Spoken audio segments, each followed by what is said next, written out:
Ya halo, assalamualaikum warahmatullahi wabarakatuh. Jumpa lagi kali ini Bapak Ibu dan teman-teman sekalian bersama channelnya Citra Tani Manunggal Kaltim ya. Kali ini saya mau melakukan proses polinasi atau penyerbukan atau kawin bunga ya pada tanaman semangka saya ini. Dan proses polinasi kali ini adalah hari yang keempat ya. Kita lakukan proses polinasi hari ini adalah hari yang keempat. Cuaca cukup cerah, alhamdulillah ya Bapak Ibu sekalian. Nah, kita mulai saja. Ini kemarin beberapa hari yang lalu belum sempat kita kawin ya, karena belum kita temukan bunga betina atau bakal buah yang ideal ya. Nah, sebelum-sebelumnya saya temukan itu bakal buah itu atau bunga betinanya itu pada ruas daun 17 ke bawah masih kecil ya. Masih kecil baik tangkai maupun calon buahnya ya. Nah, di sini sebagian sudah saya polinasi. Sebelum-sebelumnya juga sudah menemukan daun ideal, namun sebelum-sebelumnya sebagian juga belum ada yang keluar bunga ideal ya, bunga betina yang ideal untuk kita polinasi. Jadi bunga yang ideal untuk kita lakukan polinasi itu enggak mesti atau enggak tentu di daun-daun sekian gitu ya. Dia berbeda-beda tergantung dari tingkat kesuburan tanaman semangka kita ya. Nah, ini kalau ini kurang lebih panjang pohon ini sekitar 3 meter ini ya. Kurang lebih hampir 3 meter ya. Ya 3 meter ya, kurang lebih 3 meter lah. Nah, ini di daun 23 ini ya. Sudah saya polinasi ini kemarin di daun 23 ini. Nah, bunga-bunga yang bagus atau bunga betina yang bagus yang ideal untuk kita lakukan polinasi sebenarnya kalau menurut pengalaman saya pribadi ya teman-teman maupun Bapak Ibu sekalian ya, adalah yang seperti ini ya. Nah, ini ya. Nah, ini yang tangkai bakal buahnya ini melengkok seperti ini ya. Ini insya Allah nanti jadinya buah akan besar. Karena apa? Satu, dia tangkainya gede ya, besar ya. Nah, ini dan bakal buahnya pun besar ya. Nah, biasanya kalau tanaman semangka kita itu subur, biasanya di ruas daun 17 sudah kita temukan yang seperti ini ya. Namun ada juga biasanya di ruas daun 17 itu baik di ruas daun 17 maupun ruas daun 21, kadang ada juga yang bakal buahnya itu besar seperti ini namun tangkainya tidak melengkok seperti ini ya, tapi lurus ke atas ya, atau lurus miring ya. Tapi kalau pagi cenderung dia lurus ke atas ya tangkainya ya. Jadi enggak masalah juga sebenarnya ya, mau tangkai yang lurus ataupun yang bengkok seperti ini ya. Karena pada dasarnya kita cari bunga yang ideal.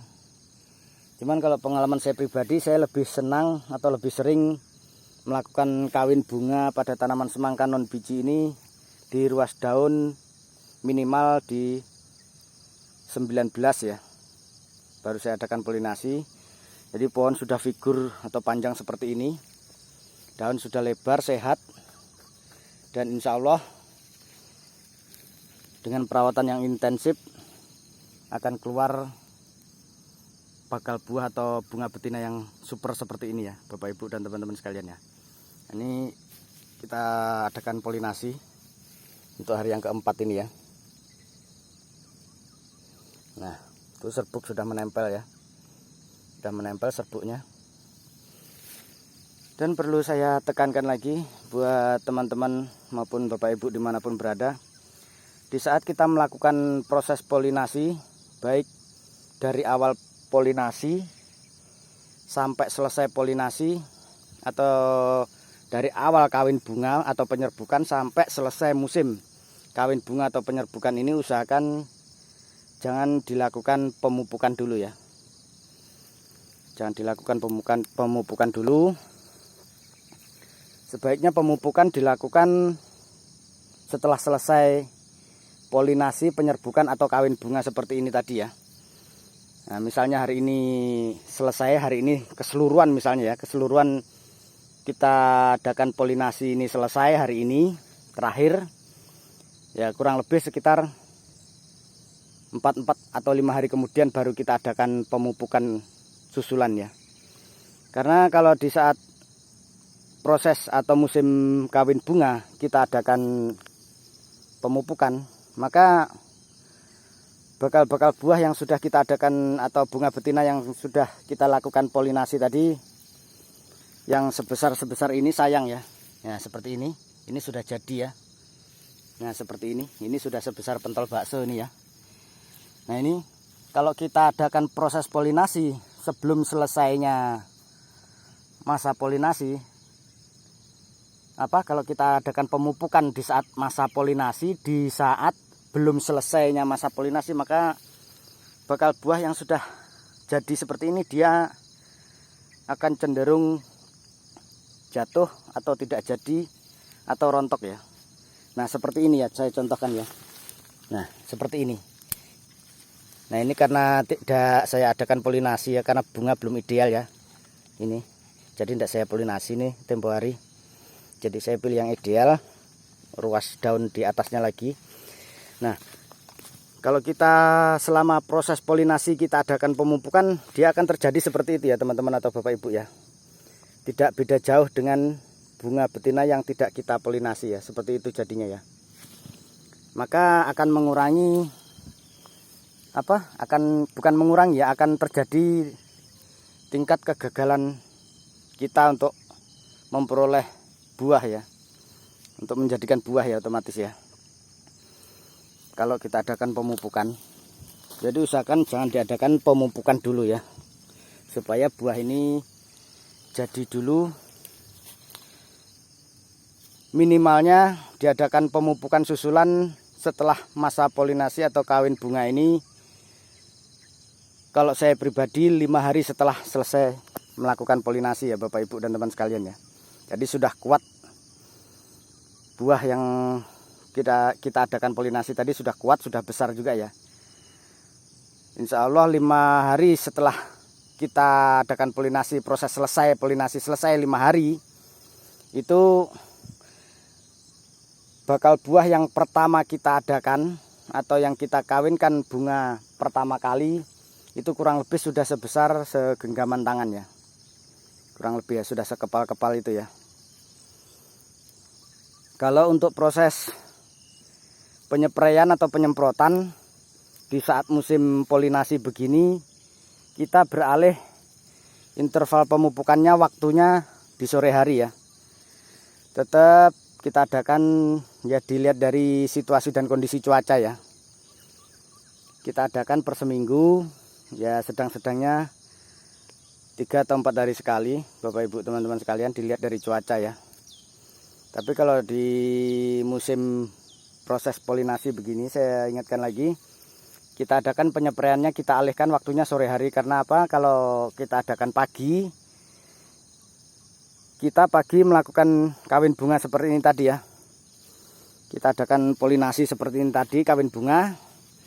Kalau kita pagi melakukan penyepraian, otomatis serbuk yang nempel pada putik itu ya, pada bunga betina yang kita adakan polinasi tadi, akan tersiram oleh guyuran atau semprotan dari fungisida yang kita semprotkan. Jadi sama aja kita menghujani atau menyiram ya, jadi sayang ya. Jadi kita alihkan penyepraiannya atau penyemprotannya pada sore hari, bukan di pagi hari. Tapi di saat belum atau sebelum proses polinasi atau sebelum proses kawin bunga, untuk penyepraian tetap kita adakan di pagi hari. Kenapa di pagi hari? Karena kalau saya pribadi cenderung melakukan pagi hari karena sekaligus untuk mencuci bekas-bekas embun malam ya, yang masih menempel pada daun-daun batang, bunga, dan bakal buah ya. Dan untuk selanjutnya penyepraian setelah bunga-bunga ini nanti jadi bakal buah, penyepraiannya kita kembali ke posisi pagi ya. Penyepraiannya ya, posisi pagi tetap seperti posisi di awal masa vegetatif ya.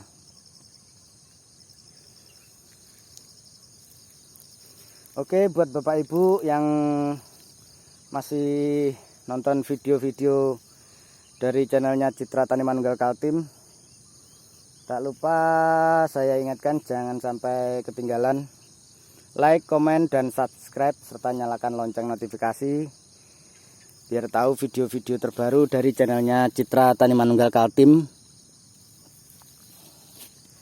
Tak lupa juga saya doakan buat Bapak Ibu sekalian, mudahan selalu dilimpahkan, dimurahkan rezekinya, dilancarkan usahanya, halal, berkah, thaibah,